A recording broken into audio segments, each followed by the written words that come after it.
Good evening and welcome to Xenium Real Wealth. This is our first presentation for October, and don't change channels because no, I'm not Scotty, and that's not Scotty next to me either. You have hair.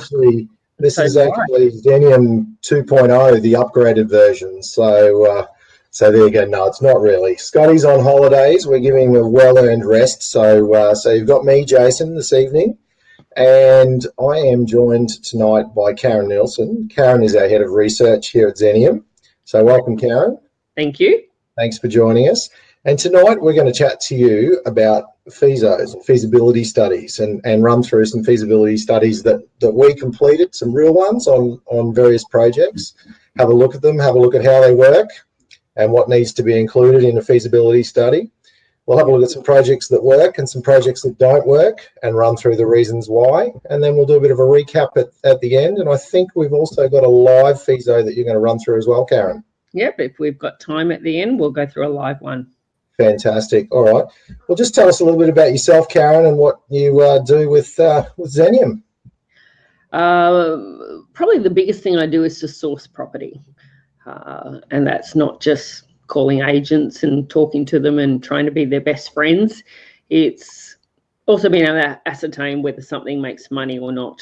There's certain suburbs off the top of my head I know, because their end sale is so low, they're not going to make us money. So I don't even bother looking there. But a lot of other things, you've got to be able to calculate certain things in your head very, very quickly to work out whether it will, stack up. And whether it's something you want to keep pursuing. You don't want to go all the way through to a contract and spend months of negotiation and then go, oh, that doesn't make money. So biggest thing I do is run the numbers and then try and find property, but the other way around. Fantastic. And I guess running those numbers is critical, really, because we want to offer our clients the best possible opportunities that we can, and we don't want to waste people's time either. So we run those numbers and make sure they're as accurate as possible right up front, and then we know what's good and what's not. So that's great. Excellent. So I'm glad you left a bit out about sitting by the pool and drinking pina coladas, because you never know, even though Scotty's on holidays, he might be watching. So that was a good call on that one. I've got a wading pool. It's about 1 metre wide. I don't think that quite counts. Well, I nearly didn't make tonight's webinar because I have to walk past a pool to get to my office, and I almost fell in. So luckily, I turned a light on and I could see just enough not to have done that. So that's good. Fantastic. Well, Karin, would you like to get into the first one that you've got to show us tonight? Okay. All right. So we'll start with your most basic feasibility, even the most basic sort of thing. There's a lot of stuff people can forget to calculate in. And if you're only going to make $60,000, $70,000 on something and you've forgotten 10 here and 10 there and 10 there goes all your money. So we'll just go through a very basic feasibility, and I'm going to share my screen with you. Now, and share. So this is a duplex site that we considered for a client. Can you see that, Jason? Yeah, that's good. No worries. So here's your basic stuff. So you've got price of it, stamp duty, your legal fees to purchase. These are all costs you've got to put into it. You got 420 because that's the build. There's no point skimping on the build because it's only going to come and bite you later on, because the builder will go, oh, well, you need an extra $5,000 to finish this, or it doesn't include the garden, there's no driveway. So there's no point skimping on the build. You don't need to go and pick Italian marble tiles either, but make sure you have a realistic build price. I've put a finder's fee in there because sometimes if you find things through a third party, whether it's us or we find stuff through other people, they send it to us, you have to pay them. And many new building sites will have a fee in them as well. That's a promotional fee or something. So we just separate it out so people can actually see, the build is only $420, but you're paying $10,000 for somebody to have, commissions or whatever that is, or a finder's fee for somebody to bring that to you. Now I've left interest zero, and we'll come back to that one in a second. Your accountancy, sometimes, to get your accountant to do something extra on these things, you might need to set up a self-managed super fund or a trust or a company. It's just sometimes better to account for $1,500. If you don't spend it, great. But if you do, you've at least accounted for it. When you build a duplex, sometimes strata fees are not included, so you need to add approximately $10,000. That's your surveyors, your council, your government fees to get that done. And in this case, if you get a project home builder, everything's included. So that includes the civils. They will include everything in it. So if 420 is the price they've given you, then there won't be any other fees. Now, going back to interest, this is one of the ones people often forget to actually ever calculate in. Unless you've got the cash to fork out and pay for the land, pay for the build and the stamp duties and everything up front, then somewhere along the line you have had to get a loan. So you need to calculate this. This could take 6 months before it's finished from beginning to end. So you need to add in 6 months of interest into this calculation. So down the bottom, not sure if you can see that, Jason, we've just done a basic calculation at 80% of the build. And it just shows you roughly, for the land alone, you'd be up for nearly $8,000 interest for a year. And for all the build and stuff, you're up for over $10,000. So that's nearly $18,000 in interest payments. So that needs to be calculated in if you are taking a loan, because you need to pay that. So that comes out of your profits. That's a bit of a costly emission. It can be. And this is only on a very small, like our total costs are under 700,000. You get up into bigger developments that got an extra zero on the end. And of course, those interest payments become hundreds of thousands of dollars. So Definitely. They really need to be calculated in. So our total costs here are almost $700,000 for this property. The next one is a partner cost. Now, when we do developments, we sometimes get money from our partners and we pay them 12, 14, 15, 18, 20%, whatever the deal is. You need to calculate for that as well, because same as a bank loan, you've got to pay them. In this case, it's a small duplex that we would expect you would just do on your own, not build it on me, but organise on your own. So there's no other interest there. We'll forget cash required. That's just the 20% if you have to go for a bank. Now on the other side, realistically, I guess these properties would get $429,000 each for each size. So a duplex, they're separately strated. You can sell one off, or you can sell both off. Or you can rent both and keep them. Just to always be on the safe side, in case you can't get 429, I always go to the lower side of profits. If at 419 each side it makes money, Bob's your uncle. Because if you get an extra 10 grand, that's great. But if losing 10 grand makes it, borderline not work, then it's a bit tight. So you got 419. So this side makes over $800,000. So on paper, that looks great. But the other thing everyone forgets, your selling fees. So unless you're going to sell it yourself, and that's another whole webinar, you got to pay an agent to do it. And in my experience, agents will often get you a better price, quicker, and get it done. That's my experience. So you need to include that, because that's $23,000. So that's a huge amount to lose if you haven't calculated that. So there's $23,000, leaving your gross income at $800 and nearly $15,000. So you will make $118,000. Now, if you've done it as a company, you need to pay GST, but you'll also get it back. Lots of other tax things along the way. We often recommend with people who build a duplex to hold it for 12 months, because after 12 months, your capital gains tax is reduced by 50%. So in this case, you've made $118,000. If you sell them immediately in 6 months' time upon completion, you pay tax on $118,000.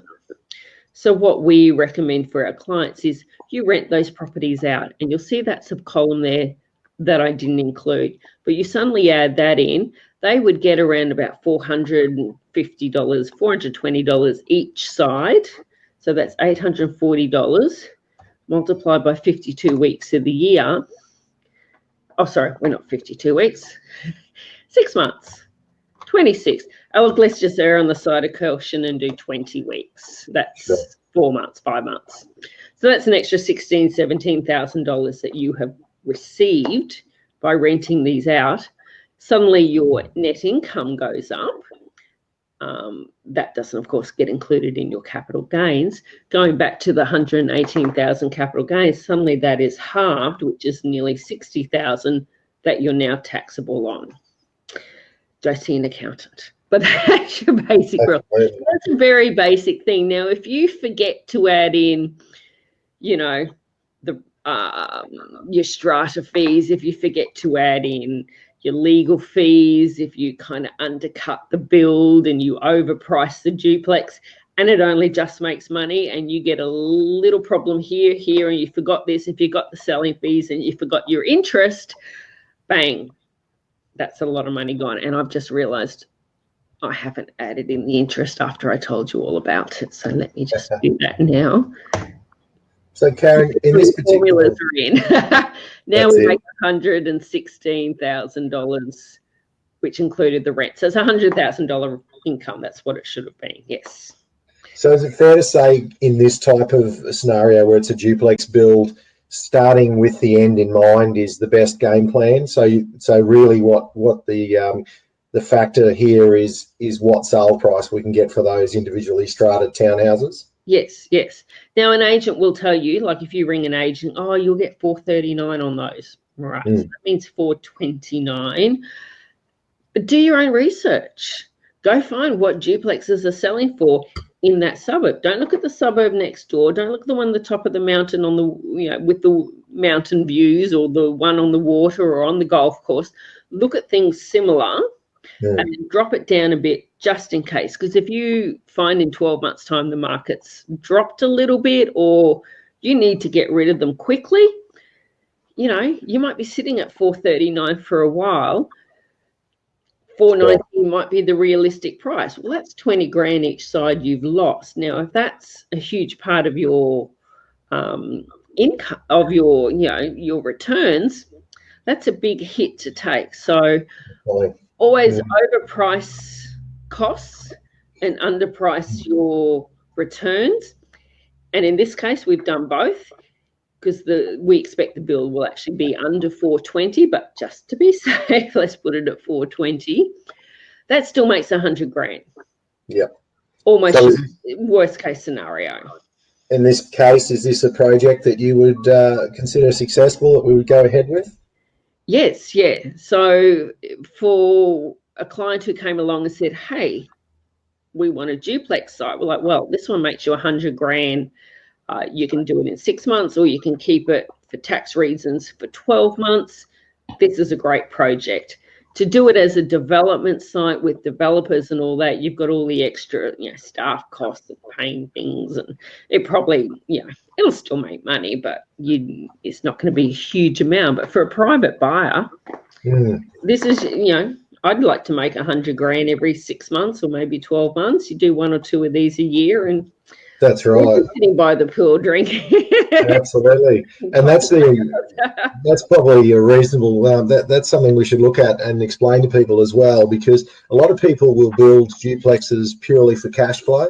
Yes. But what we employ a little bit of a different strategy here, and as you can see, we're looking for some instant uplift in the duplexes. So we're strata titling and we're selling to create money straight away. And that's just one of the strategies that we employ for our clients. Otherwise, you know, you could do a project that makes a lot less money. It's still positive cash flow, but you would have to sit on that property for some time to realise any gains out of it. Yeah. So this is very much you may want to keep one, but this is and maybe sell it in the next financial year to, you know, spread out your capital gains.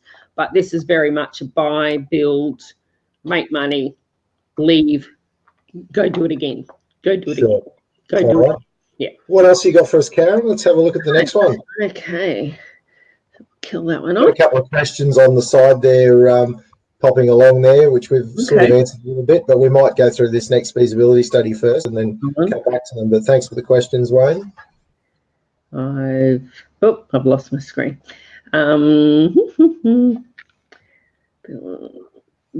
Okay. All right. So the next one we're going to do. Yeah, just maximise that one. That's better. Right. There we go. Okay. Is that clear enough for you, that one? Yeah, I can see that one. All right, so this is a subdivision. So duplexes are something it's like building a house and land package, except there's 2 houses, so, and a little bit more money. But they're not difficult. You don't have to account for getting a development application from council, getting operational works and all that sort of stuff. The next step up that everyone wants to do is be a developer. So here we go. Actually, I'll just see if I've Because it's easy, right?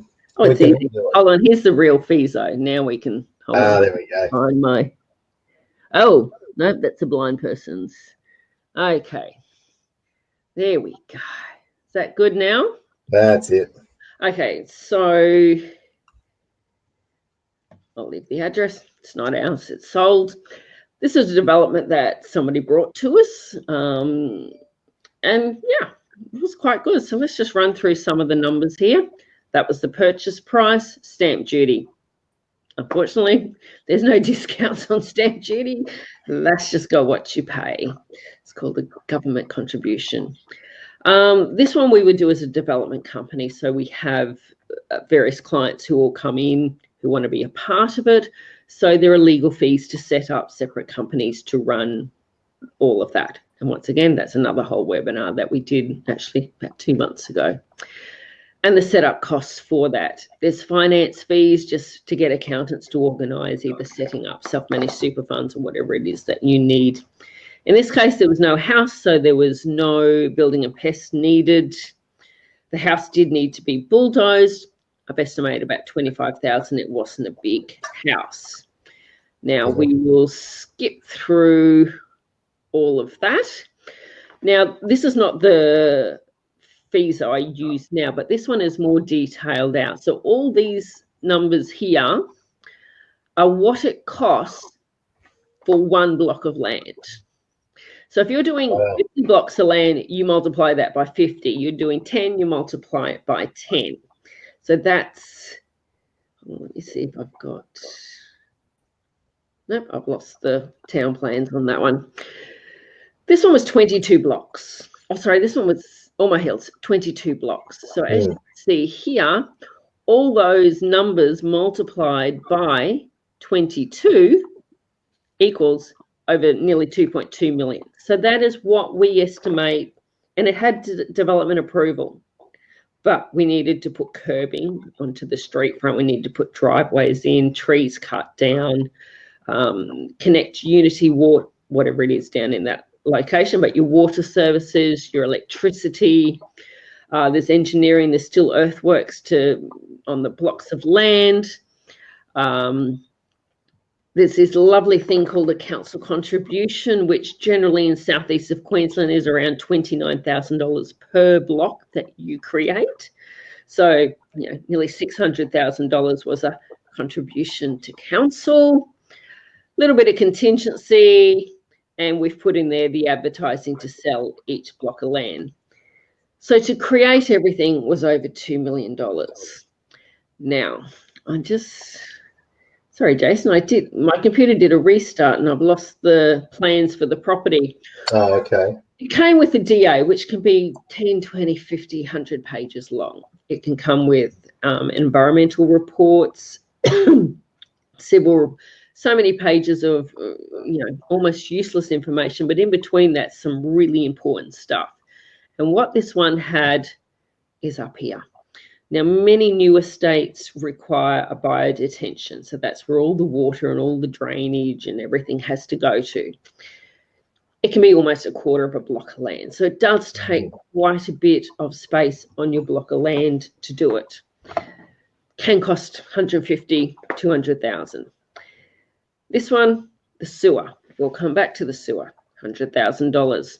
Street intersection, because council's not going to do a street intersection. They wait for a developer to come along, and they have to build the curb and channeling and do everything. We nearly bought a house once that had a dirt lane to all the houses, and because we were building 10 houses at the end of the street, we were required to build a 2-lane road, curb and channeling and guttering either side, and build a whole new intersection. It's going to cost us about $500,000 or $600,000. Everyone thought that local and state government built roads, eh? Well, they do, but if they can get a developer to do it, yeah. So even though there was a dirt track that was barely visible to all the other houses in the street, we had to build the entire road for the entire street, 2 lanes, curb and channeling. There went $600,000, and the intersection, there was your profit. So that one didn't happen. Yeah. So that's an example where those costs are quite high. What would have been a good project is blown out by those additional council costs. You suddenly take out, you know, if you're only making $800,000-900,000 and 600 are automatically gone in a curb and channeling, that doesn't leave much. Oh my goodness, I hope nothing else goes wrong, sort of thing. So yeah, that's right. Speaking of that, you touched on contingencies there, and one of the questions Wayne's asked on the side is, what sort of contingencies do we allow for in the feasos? You know, do we? Most of our feasos are fat. There's as much fat in them as is viable, and I'll get onto where it all blows out in a second. So in for in this other property, you drive down this dirt track and you're kind of going in the back of your head, I bet council's going to make me build the road. So suddenly, you know, my feaso needs to add in. And we did. We got engineering quotes on how much, you know, I drove down the track, measured it, got a square meterage rate and gone, oh, gee, that's $360,000 and the intersection. So crazy. Yeah, so I can't read those questions from here. That's all right. So there was contingency. Actually, we'll touch on one of the other ones, which are some of the factors that are often overlooked. So obviously, some of those that you've just mentioned. Yes. And earlier we talked about interest that's obviously overlooked. Yes. Things like strata titling in the duplex. Yep. Is there anything else that a lot of people would overlook in a land subdivision like this one? Okay, well, we'll come to that in just one second. So there's your development management, because you're going to have to pay someone to organise it unless that is your area of expertise. And that's the other part of it. Once again, if somebody's brought you the property, you need to pay them a fee. It's usually 2 or 3%. There's your interest. That's a whopping $150,000 interest you're paying on this. Now, let's just pop back up to sewerage. Now, this project across here actually made nearly 30% profit, like $1.3 million. That's a lot for something, you know, of this size. However, this thing here, sewerage, it had to go over the Pimpama River onto the other side of the river to be connected. Nice. And this is one of those things, Wayne, where people need to go, oh, let me actually read all the DA, or let me realistically look at this. Where's the sewerage lines? Early meetings with council, if there's not a DA, to go, where does the sewage come from? Where does the water come from? And the whole bottom of, so you got blocks all at the top and big acreage ones on the bottom, because the bottom half of those can flood. And on the bottom of that is a vegetation zone, and then the river. Like all rivers in southeast Queensland, when it rains, they flood. Yeah. So we would have had to have built some sort of monstrosity of a pipeline that stood up to a flood to carry sewage across the river. I'm seeing the dollar signs tick over big time. Now, the reason we didn't go ahead with this project, even though it made 30%, we've put in $100,000 for sewer. It could have made $500,000. It could have cost $500,000. It still would have made money. Still could have been a good project. However, in your due diligence period up front, you got to fork out $5,000, $10,000, $15,000, $20,000, $50,000 to have all your engineers, all your town planners, your meetings with council, just to work out what sort of pipe you need to get over a river that floods so it doesn't wash your sewage down the river. All these different things. And there was just such a huge amount of output and time framing. That could take 6 months. And we just weren't in a place to go, look, we're not waiting 6 months just to decide if we want to do this and, you know, all this other stuff. So we actually let this one go just because of the, you know, the unknown, the costs and the time frames. Somebody else has bought it. Good luck to them. I hope they sort out their sewage issues. But these are some of the things. And, of course, the next one there is the street intersection. Council wants you to build the street intersection, of course. There's $200,000. And, of course, if you've got trees on the block, you got to pay someone to remove them. So these are all the extra things. Well, that's, you know, over $500,000 just there alone that, you know, could. So I guess it's the risk in that case there. We try and keep our projects low risk for our clients, so that those factors increase the risk significantly. Yep. We might move on if we can, Karin, because we've only got a few minutes left, actually. Last one in 2 seconds. Sure. Just to show you, this is a commercial site. This is not the one we're going ahead with. This is another one that actually doesn't overly stack up. Commercial is different. It's another whole world, another different kettle of fish, another different lot of calculations. Everything is square meterage. You buy something at a cost of square meterage. No matter how big it is, it could be 200 or 300 square meters for that area. And you simply get a calculator, multiply 300 by whatever the size of the block is. There's your price. They don't have views. There's not water views. There's not, you know, a pool in the backyard. It's purely done on square meterage. Sure. And so it's the sale price. So in this case, we have a lot of different calculations which are done over this side, which are purely based off the square meterage of the house, of the block. So if you're lucky, you might put 40% of buildings, which doesn't sound a lot, because for every 100 square meters, you've often got 2 car parks. So you might get away with building a house with 1 garage, but you need to have at least 2 car parks for every 100 square meter building. So an average building, small building of like 150 square meters, there's 3 car parks. So hence the building site is only 40%. So it's a very different lot of calculations. Your build cost has, you know, very specific $1,100, $1,200, $1,300 square meter rate, and it's a lot easier to work out. Once again, you need to make sure you include all your interest costs. So unless you've got the $1 or $2 million to actually build this, unlike subdivisions, you're actually building the building in commercial. Yep. So you need to have, in this case, it's just over 1.1 million to do that in cash. If you don't have cash, then you're paying interest on it. So there are all the things, usually the interest and the selling fees, you know, in this case, they're nearly $200,000. So that's a big chunk of your profits if you haven't calculated those in. So absolutely. All right. So I've just got a couple of questions there we might just touch on. Was there anything else on that feaso that you wanted to go through? Or? No, look, I think that it's similar to the others in everything else that you do. It's just it works off a square meterage rate if you're looking at commercial. And, of course, as we always do, we'll send the replay out to everyone. So if you want to have a look at that in more detail, you can pause at that point in time. There was just a question back here from Wayne. How do we determine the expected rental return? So going back to that duplex, do we rely on local property managers? Yeah, sure. So Wayne, I go through and you can look at, same as you can buy a property online and look at prices, you can also rent a property, check up rentals. So you get an idea of what is listed on the market, but you also get written rental appraisals. If you're doing financing through a bank or even a private money lender, they will often require that as, you know, partial income. So you will have to get 1 or 2 local agents of the area who run a property management to give you a written rental appraisal on those properties. Sure. Fantastic. All right, well, look, I think we'll just have a little bit of a wrap up there to finish off, Karin, but I appreciate your time.